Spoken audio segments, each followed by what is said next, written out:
Hello, everyone. Good evening. Welcome again to our monthly Astronomical Society of Penang Astro Chat. And today we again have a very special guest, a very honored guest, and very happy to have you, Hui Chieh, uh, Teoh. Okay. Uh, um, of course, every month we will invite some we'll invite one very distinguished astronomer, astrophotographer, anything related to astronomy. Okay, and then we'll have an astro chat so that they can share their experiences, their trials and tribulations to the astronomical journey. All right, and so hopefully this can be an inspiration and also guidance and also some learning, for all of us, including myself. Okay, so I'm always inspired by everyone's stories that I get to talk to here on AstroChat. So, meanwhile, all the members, I'm sure you've liked and subscribed to Astronomical Society of Penang. If you have not, please do it. Don't miss any of our programs, and soon we'll have a lot of live events coming up. So please don't miss it. Okay, and so without further ado, thank you very much again, Hui Chieh, for joining our monthly Astro Chat program. How are you? How are you doing this evening? Okay, fine, good. So how about Good. how, Okay. how about you? It's been a while. I see you. Yeah, yeah, I'm all right. Yeah. Running here and there, doing a Mhm. lot of errands, but still trying to keep the astronomy, running, and of Mhm. course helping the Astronomical Society of Penang, right? Mhm. So, but this tonight's about you, okay? Okay. And so let's kind of turn the attention back to you.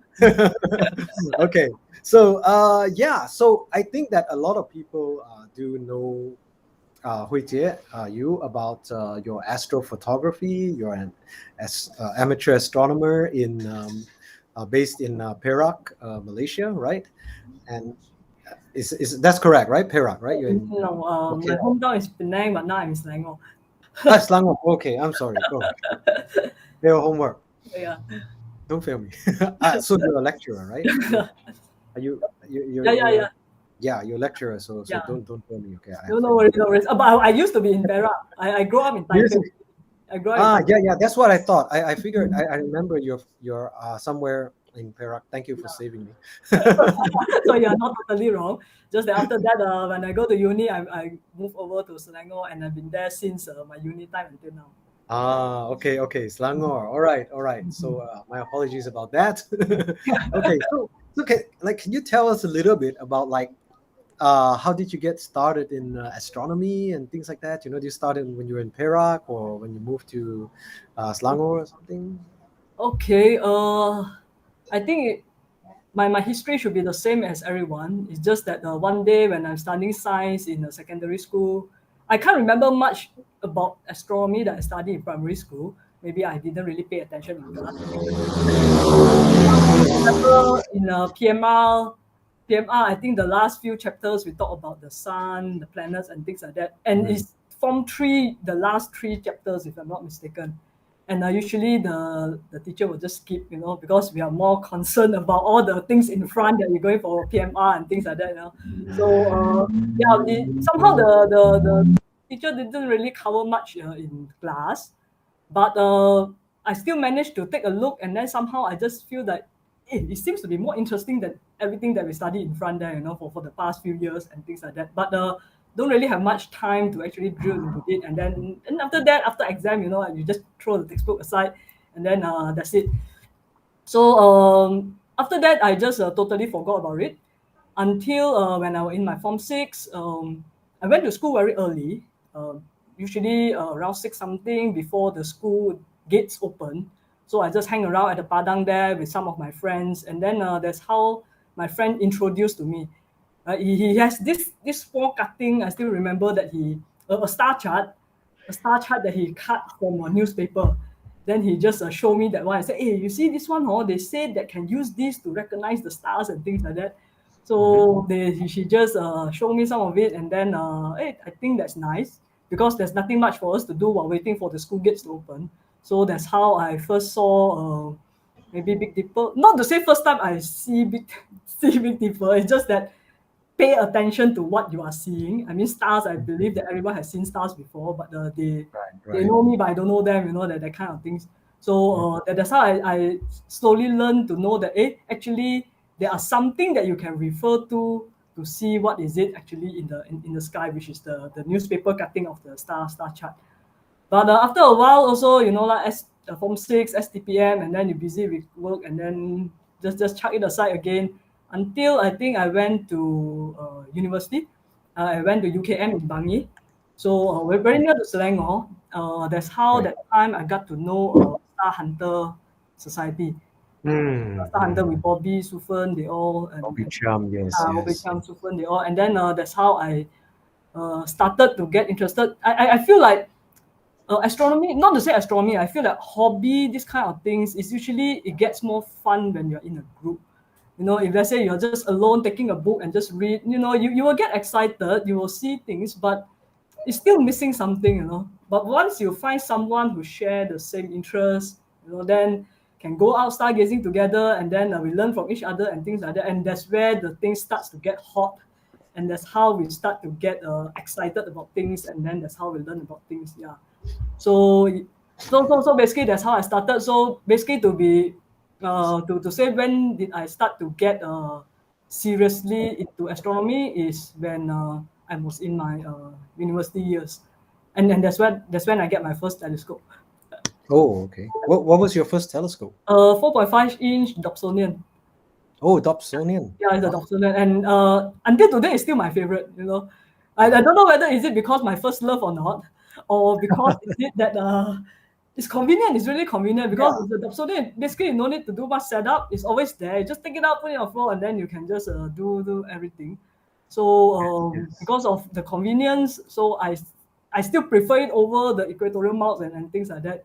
If I want a quick stargazing, I will still use that one. Even though now I have a 8-inch, but it's bulky, it's heavy. Yeah. So it's still the 4.5-inch is the best. Yeah, yeah. Easy setup, quick looking. 4.5 inch is large enough, and Yeah. yeah, I think yeah, Not too small, not too big. Yeah, not I too small, think not too big. Yes. yes. And just to share with you that time when Yeah. I was in university, that's when I get my this first telescope. Mm. Um, we all have this misconception. I believe a lot of us who are not really into astronomy might think that telescope is something that is very, very, very, very expensive. Yeah. And that is my thoughts when I initially get, when you first found out that you actually like astronomy, and then the second thing you think of, you want to get a telescope, and then you feel like there might be something that's out of reach because it should be something that's very expensive and things like that. And when I got to know that it cost less than 1,000, okay, then I was like, really? Are you sure? I thought that Mm. at least also 4-5 digits only you can get one, but the 4.5-inch Dobsonian, I got it for around 900 over. Wow. So I was very, how to say, amazed in the sense that, hey, and I never expect that I can own my own telescope, when I was, before I start working, that was during my university time. Okay. Right. So, and at that time I was just only riding a motorbike. And I Mm. use that, my motorbike, I put the base, I tie it behind my bike. Okay, I take a straight, I tie Wow. it. Then the tube, I just Nice. put it on my lap, and I just go everywhere with the motorbike, and then the 4.5 inches. Wow. Okay. Yeah, Okay. Hey, how's that for motivation? If you have a car, yeah. And then I think the worst thing is when it no rains, excuse, right? Right. sometimes if let's say those Oh days, I yeah. always tell my friend, if let's say Right. you see that in KL area, if let's say it rains and then you see some bikers hiding under the flyover, you might pay attention, you might see me there, with the telescope. Wow. Okay. Because I was thinking, okay, for myself, I mean, I get wet is fine. I go back home and then I just can wipe myself dry. But my Yeah. Yeah. telescope cannot afford to get wet, so Yeah. usually we'll just have to find a ways to hide lah.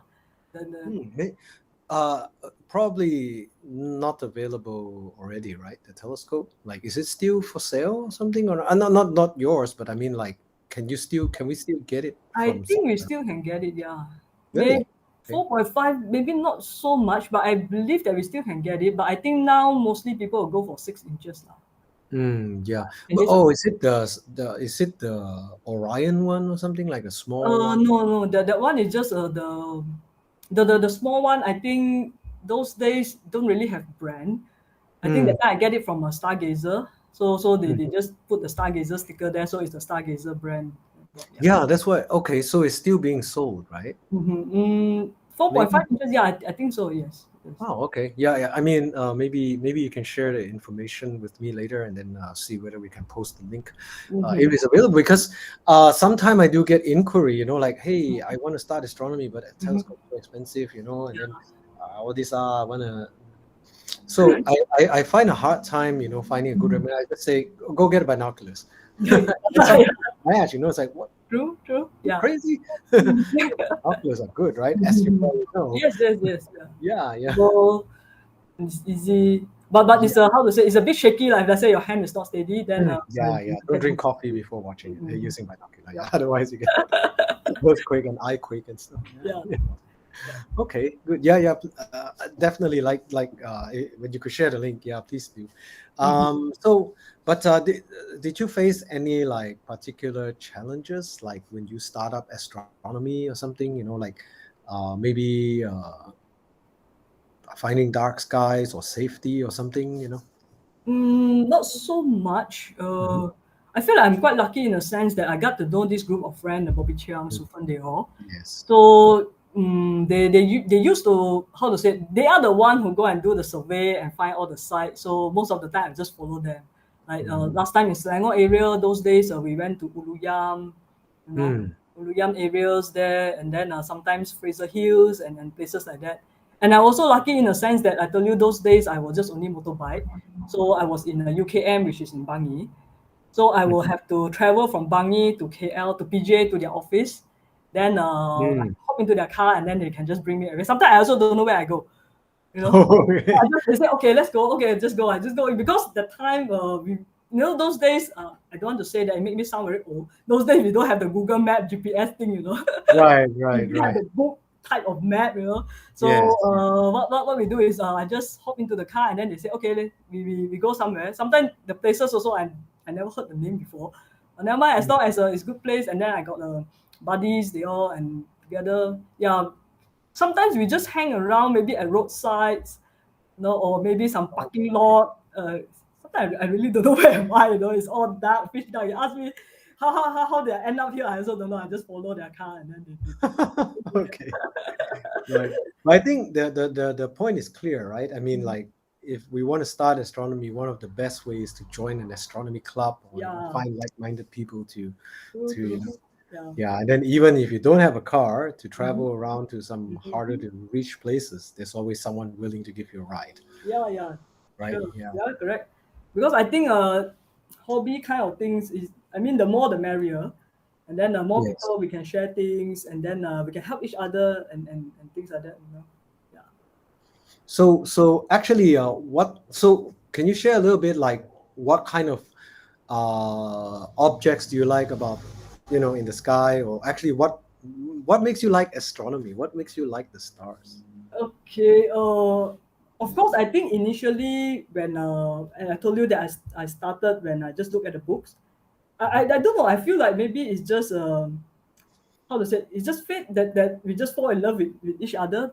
That I somehow, when I read about the stars, the sun, and all those things, I feel like it's more interesting rather than read the fun chapter of the book, like the chemistry, the physics kind of things. So I would say that my initial years of learning astronomy is mainly through books, because in Penang and all those, I don't really know how to observe. And even I see stars, it's just a moon. Okay, it's just like that. So it's not so much on observation. I would say that the initial years I started up through readings. I read a lot, and then after that I got to know this group of friends. Then we start to go stargazing and things like that. So that's how I slowly learned how to do observation. And it was after that a while that I got my first telescope, and then started to explore more, and then slowly to see that, there's actually more than meets the eye, the naked eye. I would say, right? We just only see the moon, the stars. It's just like that. But actually, if you look through a telescope, there are more things you can see. And then, and I think the fun is more towards. It's not about looking through the object through a telescope. I can point to Saturn and ask you to take a look. Yeah, you will get amazed. Oh, with the rings and all those things, you will just wow. But I feel like the excitement comes from I pass you the telescope and you yourself manage to find the object yourself, rather than I find the object for you and then you just take a look and then you just wow. So I think by having my own telescope, because those days without a telescope, I mean people set up, I just go there and take a look and things like that. Yeah, it's beautiful, it's that, but it's still not so, it didn't get you so much, right? Then one day you have your own telescope and then under the stars you use it and then you had a hard time, maybe you struggle for maybe half an hour before you manage to point to Saturn. And then when the first time you look through a telescope and then you saw Saturn, which you find by yourself, it's not so much about Saturn being beautiful anymore. It's about, whoa, I can find it. I can find it, and I found it. You know that excitement is there. So it's a bit different. I mean, your own experiences and the things that actually going through the trouble that you have taken through, and then eventually you'll be able to do it. I think that builds up all the excitement and also the wonder about all these things. Yeah. So okay, I have a difficult question for you. So what do you think about those go-to? Beep beep beep beep. Oh, okay. I will say that those are convenience when we're having star parties. Right. Because I mean, for star parties and having this public observation, we want to catch their attention. Because if let's say they have to, sometimes we have such a long queue waiting and things like that. If it take too long, people might just walk off and things. So it might be very convenient for this situation. But if let's say it's just you yourself under the stars, right, and you want to do observation, I would say you want to do visual observation, then I think it will be more fun in the sense that you try to locate the object yourself and then admire it, and then it's between you and the stars, right? Yes. But again, it also depends on I would say that whether the something is good or not or what, it depends on how you use it. If let's say your objective is you want to take a deep sky photo, right? So you want to maximize the time for you to capture the picture. So you don't want to waste time to go and find the object. So go to in this sense is good. So that straight away, maybe within 5 minutes you get the object, then you can start your photography session. But if you just want to do visual, you just want to spend your own private time with the stars, then I would suggest that you try to find them. It's just like you're looking for a boyfriend and girlfriend, right? You wouldn't want your parents to be for you, right? Right. Okay, that's a very, very good answer, and I think you managed to make everyone happy somehow. Like astrophotographer, thank you. Like, I use go-to all the time. There's nothing wrong with that, right? Yeah. So I think it's when go-to was just started, it became a controversy. I think like people are, there are like camps that say, "Oh, go-to sucks. You're no good if you use go-to." And then there's another camp that say, "What's wrong with using go-to? It makes it so easy. Look, I can see more objects per hour than you now." So there are the two camps that, and then I'm now more observing focused. I have more time looking at the object rather than finding it in all these weird patterns of stars, right? So I think that it's probably a never-ending argument, but maybe I think lately go-to is winning probably. So but anyways, thank you for sharing your take on it. I think it's a good take, definitely. And and you find the stars mainly you like the stars because it's interesting, right? It interests you. Is there any other reason at all? Like, I mean, I know you take photos as well, and even your astro photos have won awards. So is it just merely the stars being interesting, or there's more to it that tell you like to even go take photos of the stars as well? Okay, I think for myself, I can feel myself evolving in a sense that initially, as I said, I start out through readings, learn everything, most of the things through books, magazines, and stuff like that. And then slowly I got my first telescope, and then I was very into visual. All right, that's why I tried to observe all the Messiah objects and things like that. Although I didn't manage to finish it and things like that, but I spent a lot of times under the stars, using my telescope, trying to search for objects, and then trying to, I mean, have my private time with them and things like that. So there was a very long time I was in visual. Then after that, I started to feel like, how to say, sometimes it's still something that's still missing, in the sense that, I have all the fun myself. I mean, under the stars, I look, and then I saw something beautiful, amazing, that I just want to share.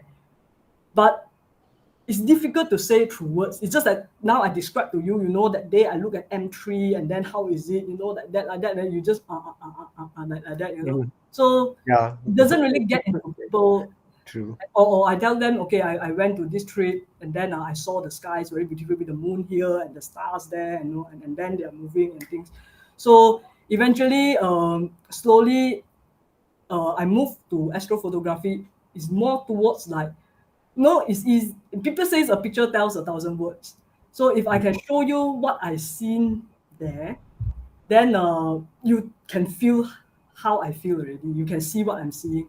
So after that, I slowly also moved into astrophotography, more towards of capturing the skies, and then hopefully can share with people to let them see the beauty of it. Because as you know, sometimes we have to spend hours in the dark side and places like that. Not everyone have the privilege or have the time to do that. But if let's say we've been there, and then we can capture something, and then we can share, then I feel like it also can help to inspire people to let people see more out from what the time that they can spend to go over that place. So I think that that's the reason why now I'm more towards astrophotography. So it's actually a journey lah, from slowly from the books to visual, and then now more towards the photograph side. Yeah.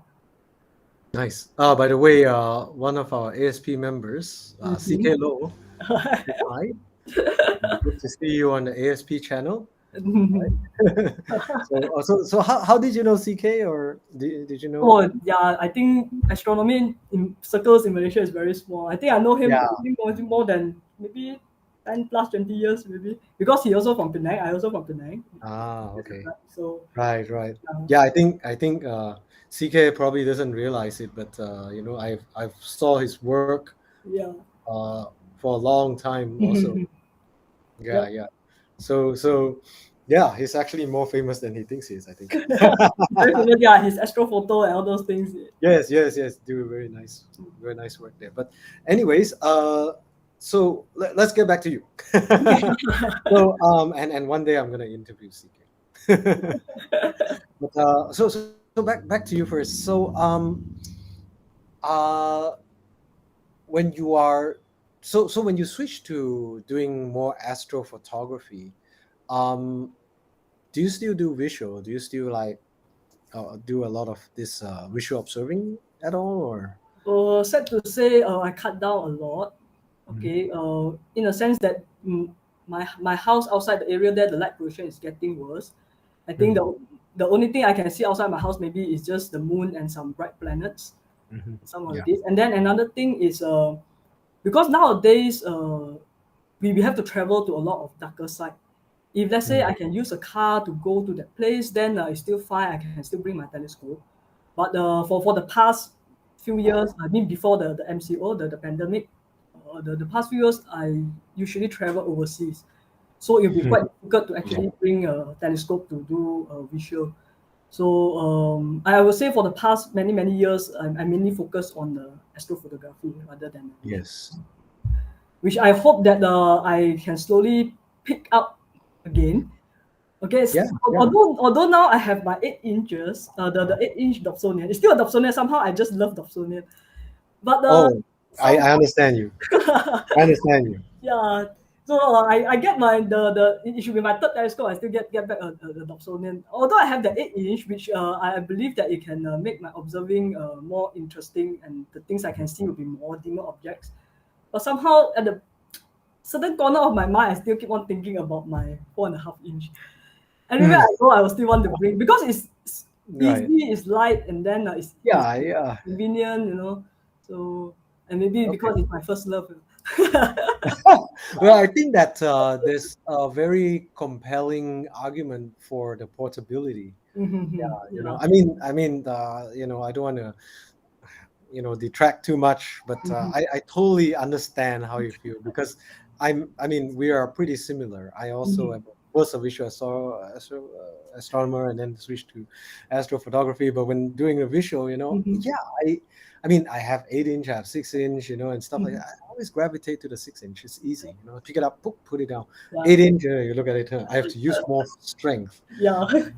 You're a physics lecturer, right? No, chemical engineering. Chemical engineering. Oh, sorry. Oh, chemical engineering. Okay, but still, there's this path of least resistance thing in all these systems, right? Pardon? Which one? Path of least resistance, like always the lowest energy. Yeah. Almost state, yes. That's kind of how I feel everything is. Like, you always want to expend the least amount of energy to do what you do. Correct. 8 inch, 4 inch. Yeah. 8 inch is sitting in the corner crying. Yeah. Kasihan lah. Yeah. Well, it's minimization of energy. So yeah. Anyways, yeah. Okay. So,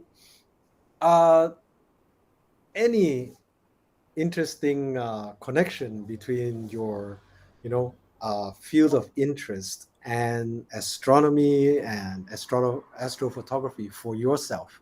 Like, do you find any kind of connection at all, or it's just like, astronomy is a hobby and work is work? Do you have any kind of like interplay between the two? Okay, I would say that everything are interrelated, in the sense that currently, as you can see, that I am very into astrophotography. So when I take a picture, it's not just about taking a beautiful picture. Sometimes because I also have a chance, like for example today, to share with people and things like that, and then also maybe to give some talks or some trainings to school teachers on astronomy and stuff like that. So I will always give more thoughts into the pictures that I can take, and how can it be used as educational materials, and how can we use it to see the difference in different latitudes or different places, or even at the same place but different time, how this thing changes. Because we all know that sunrise, sunset, everywhere in the world also they have sunrise and sunset. But how many of us really pay attention that the sunset, sunrise in Malaysia and maybe in China or in Australia or in US, they are slightly different, right? Because of the latitudes and things like that. And also how the stars, they move.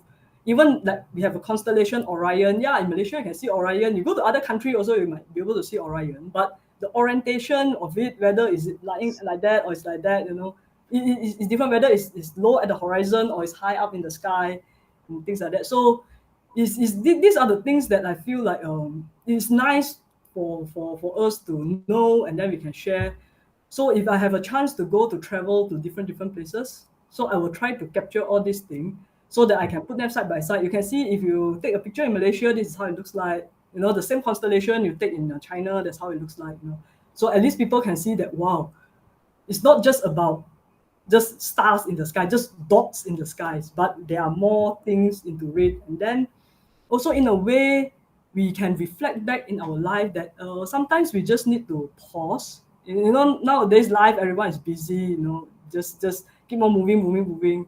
We forgot to slow down and pause and admire and take a look and at things and stuff like that. So yeah, it's not directly to say related to my work, but I feel like astronomy is part of life, in a sense that we all know that sunrise, sunset is actually governs our daily activities.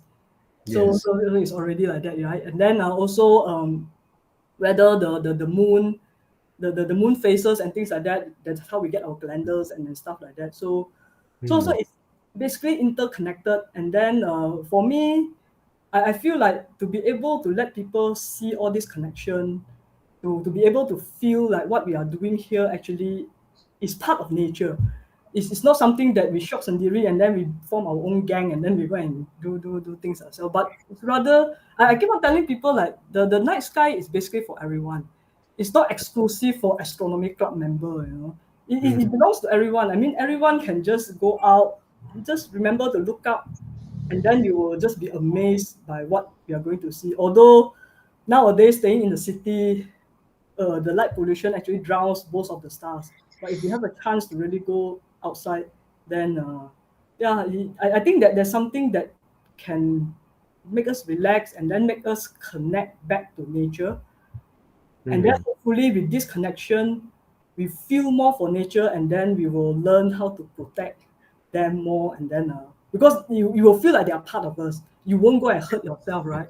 So if you feel like nature is part of us and not something that nature is there and here, that this kind of thing. So once we get the connection, then we will learn how to take care and things, so we can live harmony with nature. I see what you mean. Yeah. So I think I see what you mean, meaning that you see the astronomy as like, almost like a holistic thing. We're part of it. We're Yeah, just part of it too, yeah. and that is why I think that this is why it's truly a pity, and that there's so much light pollution, Mhm. and people. I mean, sometimes driving around, you just, oh, why is that light shining in my eyes? It doesn't have to, but it's shining in my eyes. Yeah. So yeah, I understand, and I think that's a important message. Do you try to convey it to your students as well at all, or something? Yeah, I just try An to. excuse to do Yeah, that. sometimes I will try to take some astro photo and then just try to put some how the philosophy Ah, inside of it. yes, Like for example, we we, we we we took a lot of pictures, right? I can show you a very nice picture, maybe award-winning pictures and things like that. But I can only show you one picture. The problem right. is you only see the picture that I successfully taken. But Right. a lot of time people did not see, to be able to get this nice picture, how many pictures I thrown away already, how many Yeah, failures yeah, we've true. been through, how many cloudy nights, how many sleepless nights we've been through, to be able to get this. So it's more towards like telling people it's not just only taking astrophoto. I believe that every person who be able to stand on the stage, a singer or actor or what, I mean, behind that, the amount of effort they put in to be able to stand on the stage on that day to perform Yes. is substantial. And in between, there's a lot of failures. I mean, I sometimes I just tell to share with some of students to say that you only see the pictures that are successfully taken, which you think is beautiful, but how many pictures I throw away, no one knows, right? Mm. So if you fail, or you didn't get something nice, it's okay, it's normal. It's just part of the process that eventually we will be improve ourselves better and better, and then one day you also can be maybe like you, like me, or anyone else, that we can just Right, just right. show people a picture that we feel that is good and is nice, and people will say wow, things like that. So, but okay, so speaking of success, uh, can you share a little bit about your success in in all astronomy? So you won some awards, I remember. Oh, okay. There's one picture. Yes. That one was Um, taken in Mount yeah, Bromo. Mount Okay. Bromo. Yes, yes. I think somehow that picture is just how to say. I would say that I'm just how to say, lucky lah, because that day Uh, when I was there, there are also a lot of people are there, and they also took the I think the same scene as me, and things like that. Just that maybe I submitted for the competition, and then I got the things. But yeah, maybe I can share the pictures. Yeah. yes. Please share the screen, and actually also can share your astro photos too, and we'll enjoy some of your work. Us Okay. and the audience, yeah, Mm-mm. get to have a look at some of your nice astro photos. Yeah. So Okay, maybe I'll just share. So this is the one that I think you're talking about. yeah, that's right. Wow, Okay. the world at So night. Yeah. this is the Star Trail over Bromo. So this one I submitted, I think, in 2015. Yeah, I can see Mhm. 2015. I submitted for a competition under this the World at Night, or twin, and managed to get the fourth winner lah, against the night category. Hmm. So this picture was I would say that everything just come together, and as I said just now, I was just lucky because I'm not the only one who stand at this spot and take this picture. Just that maybe I submitted for the competition. So yeah, um, why So I the say, yeah, why I say sorry. this Got picture, it. everything just come together in a sense that the land, the sky, everything. Okay, maybe the first thing we talk about the landscape. So we are at this place is called Bromo. Okay, it is national park in Indonesia, and we have a few active volcano here, as you can see from this side here. This one is at the back here. This one is Mount Semeru. You can see that the smoke is spewing, and then at this side here, this is also another volcano. This is Mount Bromo. Also, you can see some smoke that is spewing here. And then down here, that night, there are some fog. So this is not the smoke, this is the fog. And then the lights down here, this is not the lava, because everyone thought that we're at the volcano, so this is lava. But unfortunately, it's not. Right. This one is just the jeep, the jeep that's passing through, and the Oh, headlight of the jeep that is lighting up the fog. So we managed to see this light here. And then and then also it's lucky in the sense that this night when I was taking this picture, we have a last quarter moon, and that moon actually helps a lot in the sense that help to light up the landscape. If let's say we do not have the moon, okay, we might just only see something like this. Okay, so this is a picture that I took at, again, I went back to Bromo. I went to Bromo 4 times. So wow. just now this picture is the first time I went and I took, and then I think this one is the Wow. second or the third time I went. So you Mhm. can see that time when I was there, there's no moon. The second time I went there, there's no moon. So the landscape is actually dark because at Mm. night there's nothing to light it up, so you can't really see anything.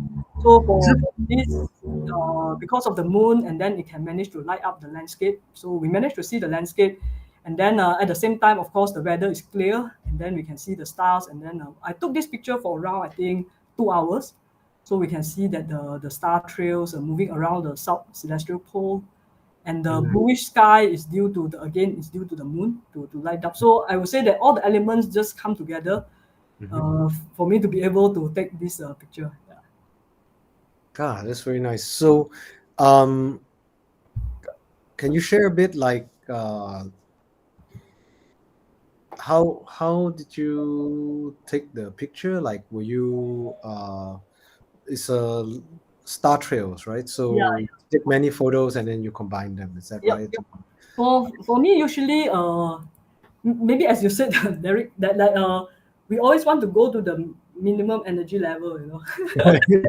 So I will try to minimize my equipments and things, and Right. usually I will try to work within my means. Sometimes people might think that going into astronomy is an expensive hobby, right? Mm. Expensive in a sense that okay, you need to buy telescopes, you know, and then you might need to buy that. If you want to go into astrophotography, then you have to buy a lot of cameras and things, very high end Mhm. equipment. I mean, yeah, you can do it the expensive way. Okay, you also can do it the budget way. It's just like, as I said, I got my first telescope, the 4.5 inch Doxodian is less than 1,000, which I'm still happily using it today, and I'm still quite satisfied with it. The same thing for me when I go to astrophotography. I just take the minimum beginners level camera, the DSLR. That Mhm. time was the Canon 350D. Mm. That one is just a few thousand, not the very high end. And until today, I'm still using that camera. So I Mm. strongly believe that it's not so much about the investment that you put into the equipment, but rather it's your passion and how you make the best out of what you have. So Mm. although your pictures might not look as high res as other people, you know, or all those things, but with this equipment, that you'll be able to get this picture, I think it's already good enough because you already push the limits of what you have, and I think that is more, how to say, more challenging compared to you have everything ready, high end things ready, then you take a picture. So that's why I'm trying to say that no need to think about whether what equipment should I get or whatever. Maybe your, if let's say for maybe younger uh, adults out there, maybe you are just start working, you don't have, maybe your friends or your father, maybe they have some old cameras or things like that. You can just try to use that first, you know, to learn up the skills and whatever. And then from there, you'll be able to know what you want. Then when you have the budget, you know what to get for yourself. Rather than you keep asking around, hey, I should buy this camera better or buy the camera or buy that, you know, this kind of things. You know for yourself already because you have tried it. So yeah, for me things are very simple. Usually I'll just take a tripod and a camera. Maybe I'll just show you the picture. Usually my setup is just like this. Okay, I just have Okay. a tripod and then just a simple camera. That's it. And then sometimes because I do a lot of time-lapse video, so I might need a longer longer time for my battery to be able to last. So I work with a friend so I get some external make external battery so that one can last up to 8 hours, Mm. non-stop. So yeah. So basically this is what I have. So just a tripod and then just fix your camera there and then you have a timer. You just lock it. And my setting is also very standard. It's usually 20 seconds or 30 seconds. Then the f is 2.5, 2.8 or 3.5 depends on the lens lah. And then I Mm. just let it shoot away the whole night. And then Mm. yeah. So as I said, just make it simple. Then from there slowly you will know what you need. Like for me until today, because maybe I'm not so hardcore like you, Derek, that go into deep sky photography and things like that. I Right. still prefer to do like landscape photography, landscape astrophotograph and things Uh-huh. like that. So until today, I didn't really upgrade my equipment much. It's not to say upgrade, I just get more cameras so that I can have more shooting at the same time for one night instead of just having one camera. At least now I have three cameras to shoot at different angle at one night, so I can get more pictures lah compared to those days. Yeah. So The next thing you wish for is you have three hands. You can operate more cameras at the same time. yeah. But luckily, most of the time I'm doing time lapse. So usually it's just the initial setup that takes time. Then after Right. that, I just let it shoot away. So, but Just once in a while, just come back and see whether the battery is still alive or not. That's all. yes. But let me ask some questions about this picture. So Mhm. you do use so that's a star tracker, right? Yeah, you mean this one? Yeah, the Okay. Vixen Polari, is that right? Oh yeah. Yeah. This one I improvised it a bit. It's supposed to be a tracker for me to take a long exposure pictures. But as I said, sometimes I'm a bit lazy to sit there and track the stars.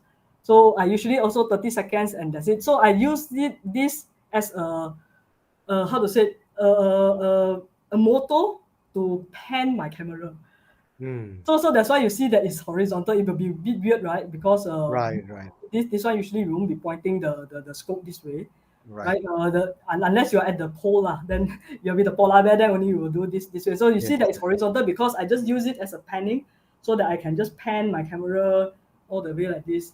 So it won't be just static, just one part there. Maybe I can just share a picture, how I use that for the panning effect. Mm. So this is how it works. So at least my camera can move. That's nice. Then you can get to see the a panorama rather than just a static view on certain. This one also taken in Bromo. This one was I think the second or the third time I went. Just play this Wow. again, so you can Yeah. see. So I think for the viewers, the original video is smooth, but because I think due to bandwidth limitation, it looks like it's a bit, Yeah, like it's a bit frame jerky. by frame kind of thing. Actually, the original video is so maybe towards the end of the show, maybe you can share a link or something, and then we can put it on the YouTube, Yep. uh, probably in the description, Yeah, sure, and sure. then yeah, we can like click in and then totally enjoy like the actual Okay. video, because yeah, I think that it's the bandwidth is not doing your video just Okay. yeah. Then maybe you can. I have this page here. Okay. So okay, I have a Vimeo page. You guess it's / Hui Chieh. Then there are some Oh, videos there. I think the one that I'm showing is from the Mount Bromo. You can just click. wow, okay. Then you can watch the video directly from there. Hmm. Okay. I think recently there's a few more but this one is the old one. But yeah, I think maybe sometimes they shuffle the video, so maybe you need to scroll down to find the video for the Mount Bromo. Okay.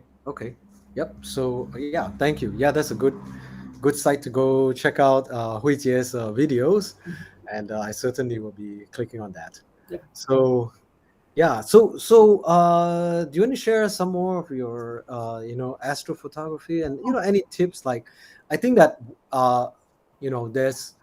there's what you call it. A lot of people try to take astrophotos now, and Mhm. a lot of times, what's kind of I feel like missing is like that Mhm. element of composition. Mhm. So, do you have any like advice on like how? Because um, it seems to me like like for example, the World at Night photo that you won the award.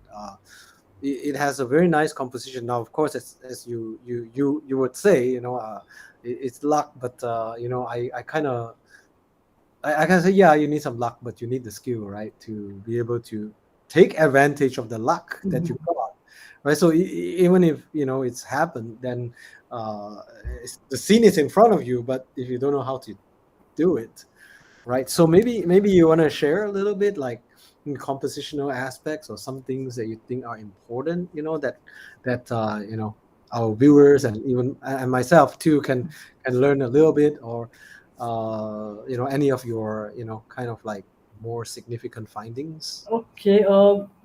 Maybe for me is I think that maybe I'll just share a few. It's like before you take a picture, Uh-huh. we should have something in mind why I want to take this picture. What is the story you're trying to tell?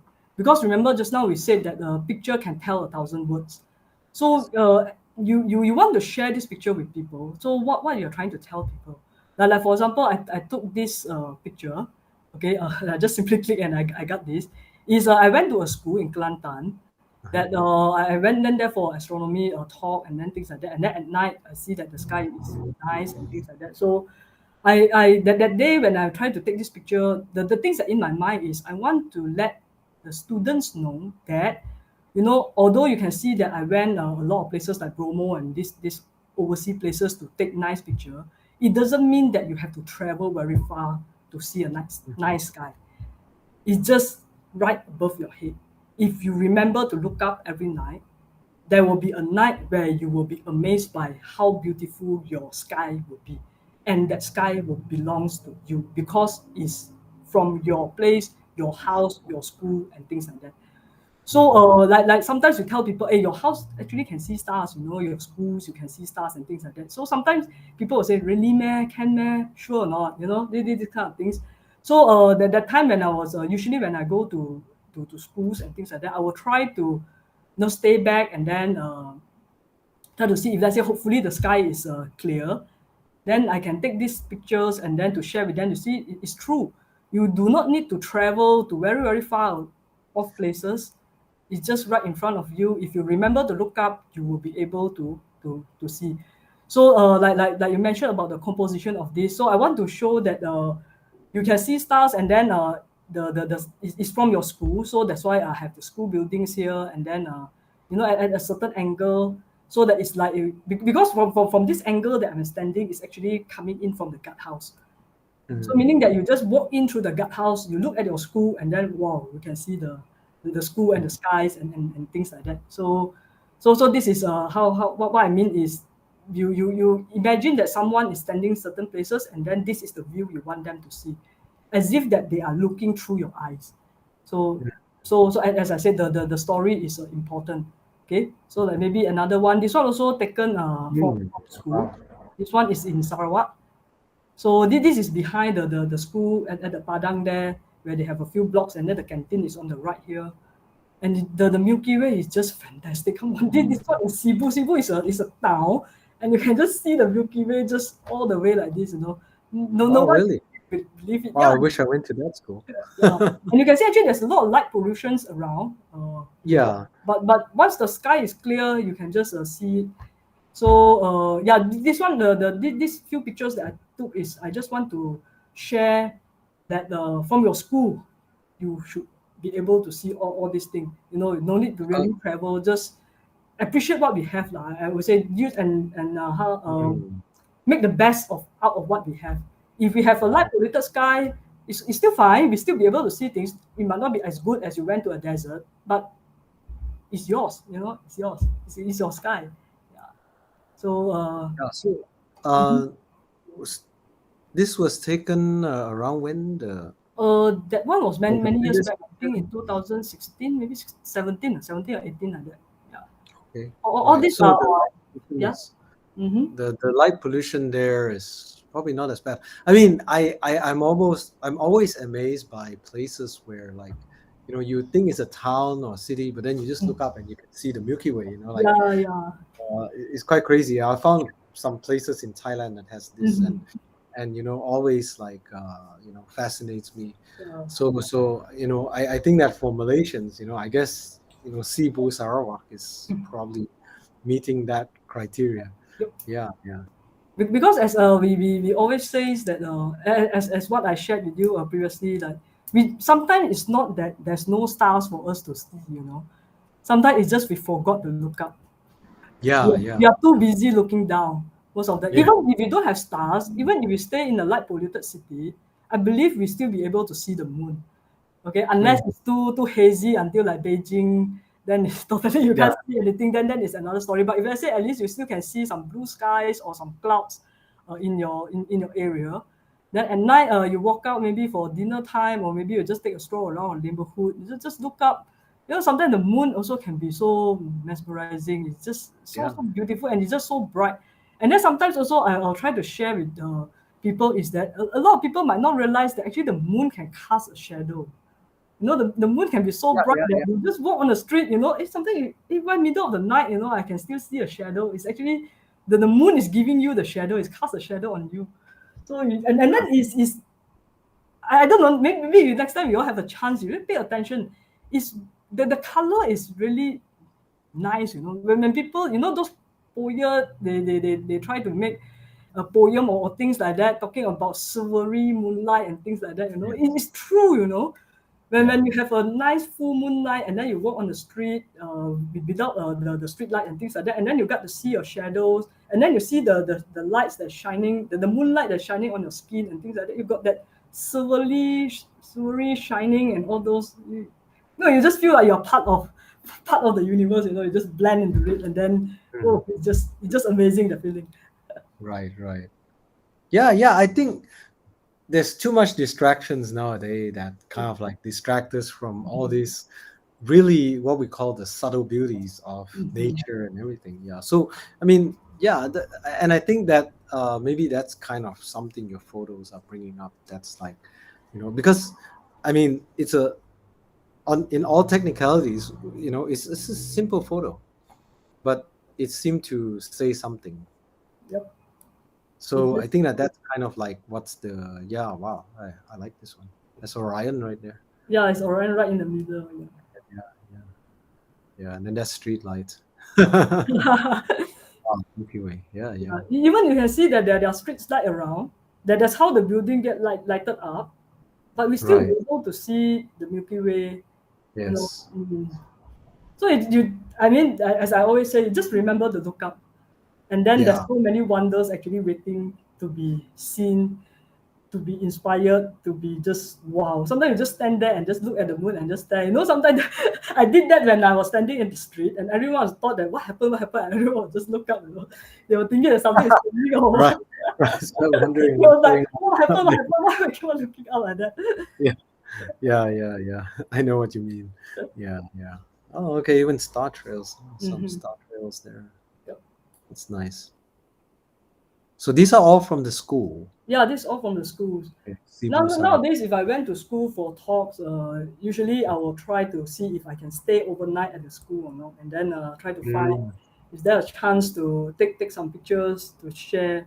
It's personal. You get what I mean? Because today you look at my picture, it's my picture. It's personal to me, right? But to you, it might just a picture, you know. yeah. Yeah. But But yeah. yeah, but I if you know what say you it's mean. your own picture, and then if I took it maybe in your hometown or from your schools and what, the feeling is different in the sense that yeah, this is my school, this is my sky, right? So also and then another thing also I try to sort of promote is like the night sky in Malaysia. We always thought that only overseas we get good skies, nice skies and things. I mean, in a way yes, because our weather is always cloudy and we are humid and it's very difficult to actually get the night through without clouds, right? Compared to other places which is dry, and then you can just have the whole sky clear the whole night. I mean, take 8 hour star trail also no problem. Like maybe I just share one picture with you. This is the longest star trail that I ever taken, which is so I think Whoa. about 5.5 hours. 5.5 hours for the star trail, but this set of Wow. Okay. pictures I took, I think, around 8 hours. Because Wow. after this, the moon rises. So when the moon rises, then it basically wash out the star. So I can't use that for the star trail anymore. But I think this is one of the longest star trail that will take 5.5 hours, and you see there's no clouds, which is I think will Yeah. be impossible to get in Malaysia. But that doesn't mean that Malaysia is not a good place for stargazing. You see, you just as I said, everything it has its constraint. It's just how we take advantage of it or make the best out of it. Yeah. So like this, you can see. Usually you won't see clear skies. There somehow there will be clouds around and things like that. But I mean, it's different. This is my Milky Way. My school Milky Way. Yeah. And So is that why your website is called mydarksky.org? yeah. Right. The So mind you the mind actually got two meaning. If let's say you all know, mind also can stand for Malaysia, right? Malaysia, right? Yeah, yeah, yeah. Mine also is mine is Your personal. own. Mine also is Malaysia. Yeah. Okay, that's very interesting. That's good. That's good. So, have you been? I mean, like, just keep sharing your photos. I mean, like, there's probably more, I assume. Okay, I want to share something with you. I think this one was look very familiar to you. Remember this, Derek? Oh yeah! Wow, that's nice. Yeah. Yeah, I still remember this one. Yeah, Yes. just to share with you all. Okay, that's how I get so personal with Derek, because we went all the way to Thailand. Okay, Yes. that time I think this was in 2018. I think Yes. 2018 Yes. January we have Yeah. a total lunar eclipse, right? That time actually in Malaysia also we can see some of it, but we Yes. thought that we want to went somewhere else. So and Derek was in Thailand, so that time I don't think I really know you, right? Yeah. Yeah. I think that's the first time we met. Yeah, Yeah. it's the first time we met. It's through our friend here lah. It's through our friend here, Yeah. Mr. William. William. Yeah, that William connect Chin. us together. Yes. So yeah, Yes. thanks to you to bring us around to Ayutthaya here, and then Oh yeah. Yeah. No problem. Yeah, it's a very nice site actually, and yeah, then we managed yeah, to get that's the eclipse on this. nice. Yeah, but you didn't So really share this photo, right? I mean, like, oh, maybe you did. Yeah, maybe you did. I'm not sure because a lot of Yeah. pictures are still in my hard drive. Right. Right. I don't really have time to really process it. Yeah. It's quite wasteful in a sense that it's sitting there for years. But yeah, but it's good that today I got the opportunity to share some with you. Yeah. Yeah. I mean, very nice. Yeah. I mean, I was about to bring up this trip too, but I guess you beat me to it. But Yeah. as I say, sometimes also we will have problems of clouds lah. You Yeah. just Oh, can't run away with this kind of things. Sometimes things are not just as how to say as what you plan it is, but we still have right. to learn how to live with it. Yes. And I think another thing of being into astronomy or astrophotography or visual, even visual astronomy also, it teaches us to be more patient, right? That Yes. let's say the cloud is here or what, then you just have to wait. I mean, you can't force things into it. No choice, you just have to wait. Yeah. And then also another thing I think is very important is that you will be more, how to say, concerned about every moment. You know that the sky will just wait for no one. You can't say, never mind, let me finish my dinner, only I go and take the sunset picture. Mm. It won't happen. I mean, you saw the sun, you saw it now and then you have to take out a camera, you have to set it up, and then you have to take it. You just wait for no one. So it Yeah. also teaches how to appreciate each and every moment.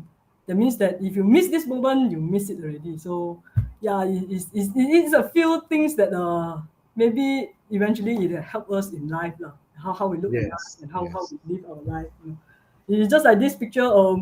Initially it was so good. The sky is so clear. Mm. This was the eclipse that it was on the same year. Remember Mm. the one that we went to Thailand is in January, and then Yes. 6 months later there's another total lunar eclipse. It's in Mm. July. So this one we went to Indonesia. So Oh, this okay. this one was Indonesia. Indonesia. Yep. Right. And then this was Oh, the it's the one in the Scorpius, was it? pardon? Was it the one in Scorpius or something? Yeah, the Yes, Milky yes, Way. yes. I think, yeah, because it's near to the Milky Way. It's July. Yeah. Yeah, I So. think it's near to the. I think it's near to. It's next to the Milky Way, so I think it should be explored. Yeah. Yeah, yeah. I think that there was a very nice opportunity or something Mhm. like that. Yeah. So Yeah. this was the. Okay.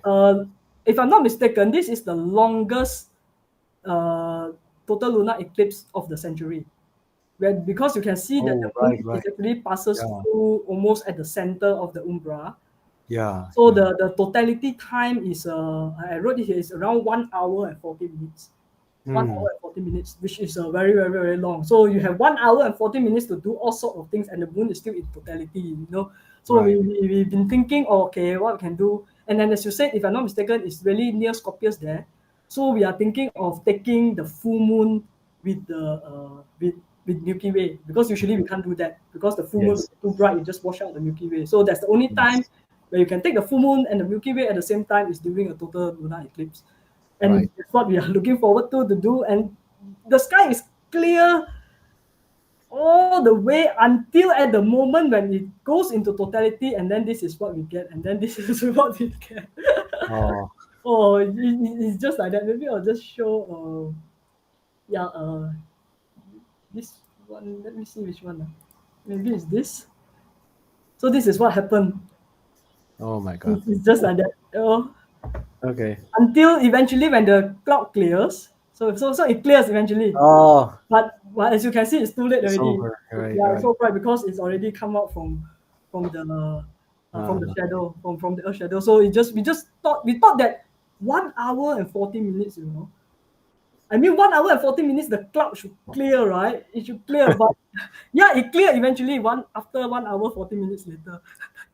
oh my God. Yeah. Okay. Yeah. Yeah. That's how it works. I mean, sometimes Yeah. things Yeah. doesn't work in your favor. Understand that. Yeah. So, but maybe it's a story to tell. Right. I have a story to tell here today. Regarding Yes. this. Yes. So this is eventually when the cloud clears, the moon already come out from the shadow. You know. Yeah. Yeah. So this is this is one of the eclipse that we went. Another one also, I think we are sort of lucky in the sense that we have two lunar eclipse. The shortest one is in 2015, which you can see that the moon just grazed through the shadow here. So it's maybe around 5 minutes only in totality. So Mm. this is the shortest totality of the century. And Mm. then 3 years later, we have the longest one. So yeah, in the sense that I'm lucky that I also managed that time. Also, we managed to went to Sabah. Right. Then we managed Wow. to capture it. Just sometimes Nice. people just how to say debating whether is this called a partial eclipse or is really a total eclipse. You know, whether Semantics. the moon Yeah. Yeah. went to the shadow or But not. that's nice. You get the shape of the shadow of the earth, isn't it? Yeah, this one. Yeah. Yeah. That's nice. You know, sometimes people might ask like, yeah, you've seen so many eclipses already. I mean, lunar eclipses are so many. I mean, why? Why you keep on want to see more? You know, people might thought that lunar eclipse. I thought you saw already. Solar eclipse. I thought you saw already. I mean, the stars. You every night also want to go and see stars. What's so different about the star every night? Mm-hmm. This is something that I think a lot of people might wonder. Why is it? Because it's different every night. Although it's the same moon, although it's the same stars, yeah, the things in the sky might be the same, but the thing on earth might not be the same, which means that it's you, right? Every night you go out, your feeling is different, experience is different, you know, the things you see also might be different. So it actually adds up a lot. It's not just about the sky is always the same, the stars is always the same, Orion is always Orion, you know, but Yes. rather is your personal experience. As I said, it is a personal touch between you and the sky. Yes. Is uh is me and you know. No. Yeah. Yeah. Actually, that's actually very important. I think so. I mean, like, you're also mentioning like the ground is different, like the Yeah. viewing conditions. Mm-hmm. Yeah. So it's like how you put it. Today the air is not stable, so you cannot Yep. resolve some stars, and then the next day, oh, it's steady, and you can resolve it. So 2 days observing the same thing, you see different things. Yep. So yeah, and yeah, this is I Even think that this here is yeah, it's actually a very good memory, and I think that if I observed it myself, it would be very different from like observing with a group of friends who you know appreciate the view as well. you know, So yeah. yeah, maybe before I finish off, just a quick sharing on the things that we can do. I mean, Yes. for most of us that just stay in the city where we have a high light pollution, I mean to see Milky Ways or stars might be a bit difficult, although not impossible. Okay, just need to be patient and know which angle to look at. You might be able to do that. But I think that there's one thing in the sky that's always visible to us. So don't forget our sun, Mm, which is also a stars, So for me, because my house, not my house, actually my window is facing west. So I have an alarm on my phone every day. Okay, it's called a sunset alarm. mhm. So every day, if I will just go there and then just stand at the window there and just take a picture, and then you can even see, the sun actually can move. We all know that the sun is moving, right, from north to Yeah. south and back to north again and every day. But you study that in a textbook, you teach that to kids in class. But if you can observe it yourself, that out from your window you really can see these changes. It's different because, as I said, it's personal. This is you. This is from your room window. You look out, and this view belongs to you, and no one else. And you'll be able every day. You just take a picture, then you can see all these things. You can even take a time lapse of the sunset. Okay, this is from my brother's house, the balcony there. So that night you can just see. Nice. Yeah. So sometimes if you go traveling at night, you want to go out to see stars might not be convenient unless it's a specially stargazing trip. If let's say it's just a normal trip with the families and things like that, then we can just take a look at the sun. Like this one, I take it from the balcony from my brother's house. Then there are also times when I went traveling, then I take pictures. So you can see that actually the Wow. sun rises. Mongolia. Now this is Mongolia. It's different. You see, like our place on the equator, our sun will rise and set. I mean, almost vertically. But in let's say in a higher latitude country, right, it will have an angle. So this Mm, one is in Inner Mongolia, and then further north I went. I think this is the most further north I went. Is in Canada. You mm. can see that the sun basically just move horizontally instead of Oh, that's going right. up and down like what we have. So yeah, this thing, how to say, if you just look at the sun just for one moment, you can't really see the difference. But if let's say we as I said, our life is so busy, if you go for a trip or anything, just pause, take a cup of coffee and sit there and then just see the sun, then you'll start to see, it's actually different from how the sun set in Malaysia and things like that.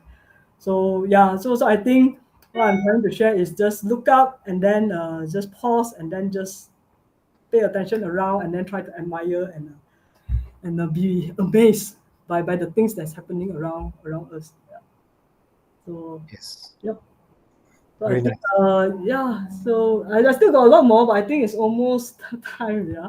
It's okay. I mean, but I mean, we also don't want to take up too much of your time because, we understand that as a fellow academician, I understand how much work there is. But uh, yeah, I think feel free to share as much as you like, and then we can. But okay, maybe do you want to talk about this one really quick or something? Okay, maybe this one is just to share something like just now you see that the sun, right? We talk about the sun, they will rise and Yeah. set at a different angle, right? Mhm. So the same thing happens to the stars also. If let's say you take a star trail, you will realize that at different latitude, the star trail will be different. Some will slant. If let's say you took in Malaysia, that it will be just straight up, straight down directly. But if let's say you took at a higher latitude country, then you can see that they will actually have a different ways of moving, right? Yeah. Like in Malaysia, we can't really see the circular thing because we're at the equator. We can't really see Mm. the North Stars and the North Celestial Pole or the South Celestial Pole. But in other countries, like maybe in Australia, then we'll be able to see this, or maybe this one is another one in US. We can see Polaris with this.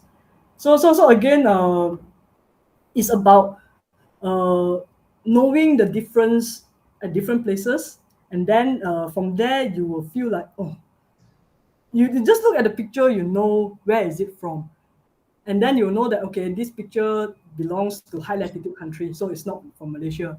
And also it can help us to sort of like identify some fake photograph, Yes, yes.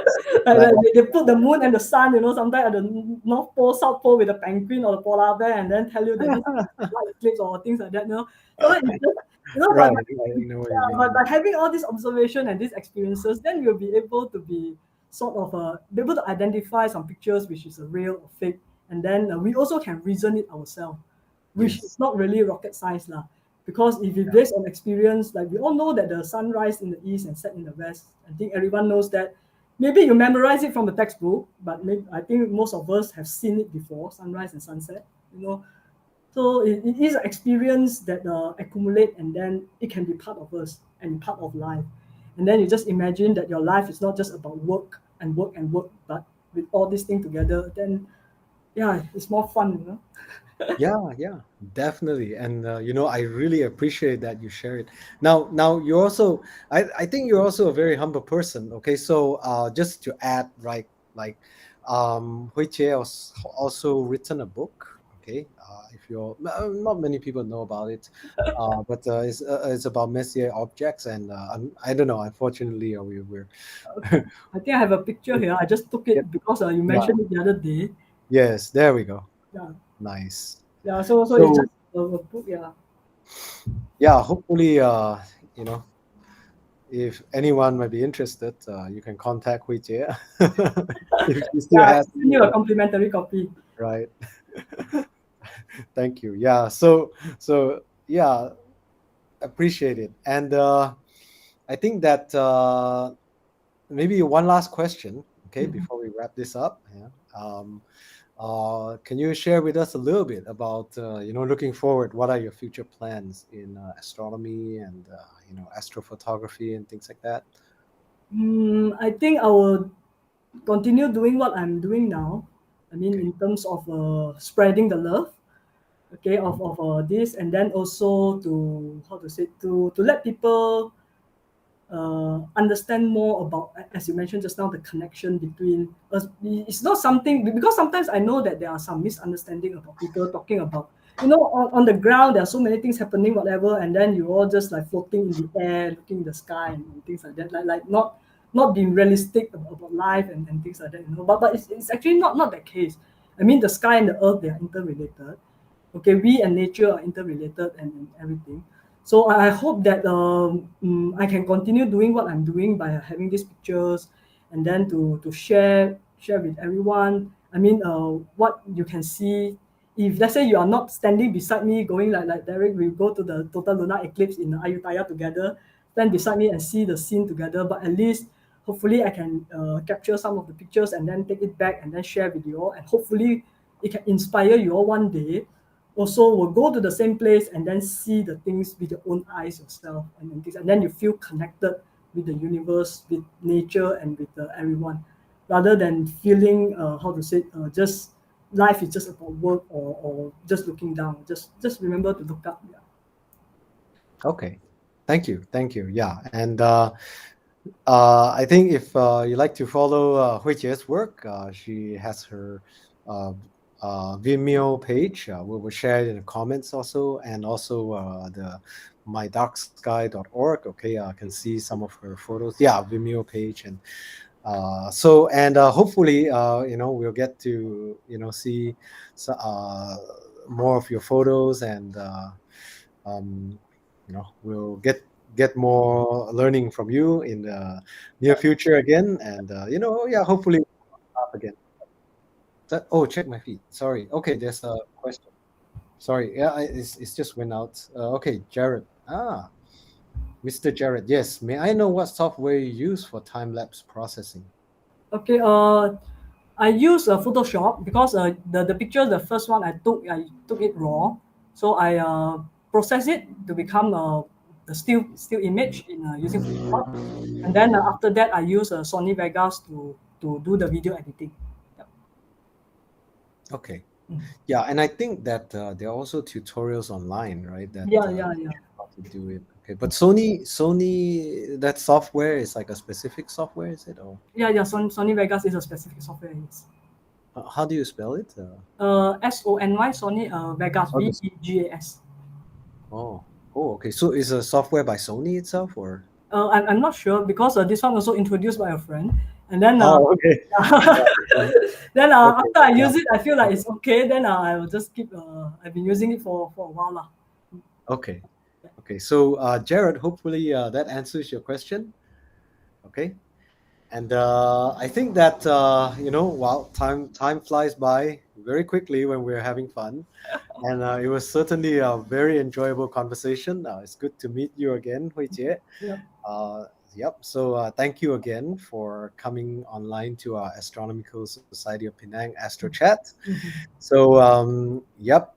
Next month we still have an Astro Chat, and hopefully everyone can tune in and listen for our next guest. But again, for this month, thank you again, Hui Jie, and Okay. we sincerely appreciate your time. And so, yep, thank you. Those out there, like and subscribe.